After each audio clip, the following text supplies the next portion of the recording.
మారుతి గారిని మాట్లాడవలసిందిగా రిక్వెస్ట్ చేస్తున్నాం. గుడ్ మార్నింగ్ అండి. హ్యాపీ న్యూ ఇయర్ అందరికీ. ఈ సంవత్సరం ఫస్ట్ టీజర్ బార్బరిక్ లాంచ్ అవడం చాలా హ్యాపీగా ఉంది. ఈ సినిమాకి నేనేం పర్టికులర్గా పెద్ద ఏం చేయలేదు, బట్ నాటి టీమ్ని జస్ట్ గైడ్ చేశాను అంతే. నిజంగా చాలా కష్టపడి చేశారు ఈ ప్రాజెక్టు. నా దగ్గరికి యాక్చువల్లీ మా కో డైరెక్టర్ రామ్ ప్రసాద్ విజయ్ గారిని టీంని తీసుకుని వచ్చారు, ఒకసారి కథ వినండి అని. విన్న తర్వాత చాలా బాగుంది, కానీ యాక్చువల్గా ఇది ఈ ఈ జోనరు చాలా అంటే చాలా రిస్కీ జోనరు.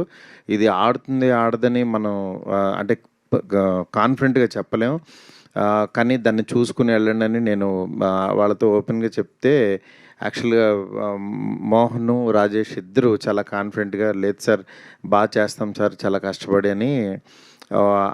వాళ్ళ దీంట్లో మెయిన్ విజయ్ గారు పాపం వాళ్ళు ఎప్పటి నుంచో నన్ను నమ్మారు సార్. నేను వాళ్ళకి ప్రామిస్ చేశాను, డబ్బులు వచ్చినా రాకపోయినా సరే సినిమా అయితే తీస్తానని చెప్పానని. ఒక్క మాట ఇచ్చిన మాటకి నిజంగా 10 కోట్ల పైన పెట్టారు ఆయన. నిజంగా గ్రేట్ సార్. మీలాంటి ప్రొడ్యూసర్ నిలబడాలి.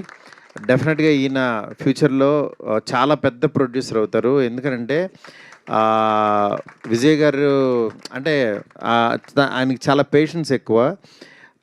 అట్ ది సేమ్ టైం ఈ సంవత్సరం ఇంకొక సినిమా కూడా కలిసి చేస్తున్నాము జీ తెలుగుతో కలిసి. అది కూడా త్వరలో అనౌన్స్ చేస్తాం. బట్ యాక్చువల్గా ఎవ్రీ ఇయర్ ఒక 2-3 సినిమాలు ఆయన లాంచ్ చేయాలని చెప్పి అనుకున్నారు. ఈ టీము ప్రత్యేకంగా ఫస్ట్ బార్బరిక్ టీము మోహన్ లోపలికి వెళ్ళిపోయింది బార్బరిక్. ఇప్పుడు ఆ సినిమాని మనం ఏం చేసినా సరే ఫస్ట్ సత్యరాజ్ గారి క్యారెక్టర్ కనిపిస్తుంది, కానీ అసలు రియల్గా యాక్టింగ్ చేసింది చూశారు కదా, మైక్ తీసుకోగానే ఎలా ఇరుచుకు పడిపోయాడు. అంత లోపలికి వెళ్ళిపోయాడు మోహన్. నిజంగా ఒక డైరెక్టర్కి అంత ఇంట్రెస్ట్, అంత ఎంతూజియాజం ఉంటే తప్పించి ఆ ఎనర్జీ స్క్రీన్ మీదకి ట్రాన్స్ఫర్ అవ్వదు. నిజంగా చాలా బాగా తీసావు మోహన్. నెక్స్ట్ రమేష్ రెడ్డి గారు ఆయన వచ్చారా, రాలేదా? ఆయన సినిమాటోగ్రఫీ ఎక్స్ట్రాడినరీ. నాకు ముందు యాక్చువల్గా చిన్న డౌట్ ఉండేది, ఈ కథ ఎలా వస్తుందో ఏంటంటే. మధ్యలో రష్ చూపిస్తే తీసుకొచ్చేవాడు. నిజంగా చాలా బాగా అనిపించేది. దానికి తగ్గట్టు ఇన్ఫ్యూషన్ మ్యూజిక్ బ్యాండ్ కూడా, ఒక మ్యూజిక్ మ్యూజిక్ చేయడం అనేది నాకు తెలిసి ఫస్ట్ టైం ఇది రీసెంట్ తెలుగులో. అలాంటిది వాళ్ళు చాలా మంచి మ్యూజిక్ ఇచ్చారు. ఆ మ్యూజిక్ని మన ఆదిత్య నిరంజన్ గారు, ఆదిత్య మ్యూజిక్ వాళ్ళు ఎంకరేజ్ చేయడం చాలా హ్యాపీ. ఈ టీం అందరికీ పేరు పేరున ఇంకా ఎట్లాగో చెప్పాల్సిన సందర్భం ఉంది. డెఫినెట్గా ఈ సినిమా చాలా కొత్తగా ఉండే సినిమా. అంటే ఒక మైథలాజికల్ పాయింట్లో ఉన్న ఒక క్యారెక్టర్ త్రిబాణాధారిని ప్రజెంట్ జనరేషన్లో ఒక సైక్రియాట్రిస్టు ఒక ముగ్గురు మీద ఆ ఎక్స్పెరిమెంట్ని ప్రయోగం చేస్తే ఎలా ఉంటుందో అనేది చాలా అందంగా రాసుకున్న స్క్రిప్ట్ ఇది. డెఫినెట్గా ఇది కొత్తగా ఉంటుంది. ఈ టీం అందరికీ మంచి సక్సెస్ ఇస్తుందని చెప్పి మనస్ఫూర్తి కోరుకుంటున్నాను. ప్రత్యేకంగా ఫస్ట్ చిన్న సినిమా అంటే ఆయన బాహుబలి చేశారు, చివరికి బార్బరిక్ చేశారు.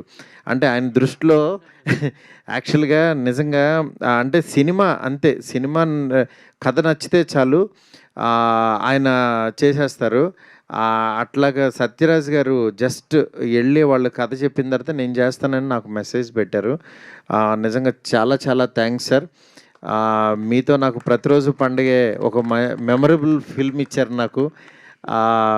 అట్లా సత్యరాజ్ గారు ఈ సినిమా చేసి డబ్బులు తీసుకుని వెళ్ళిపోవటం వేరు, వచ్చి మళ్ళీ ఇలాంటి ఫంక్షన్స్కి ఎంకరేజ్ చేయడం వేరు. నిజంగా blessed sir. Thank you so much sir.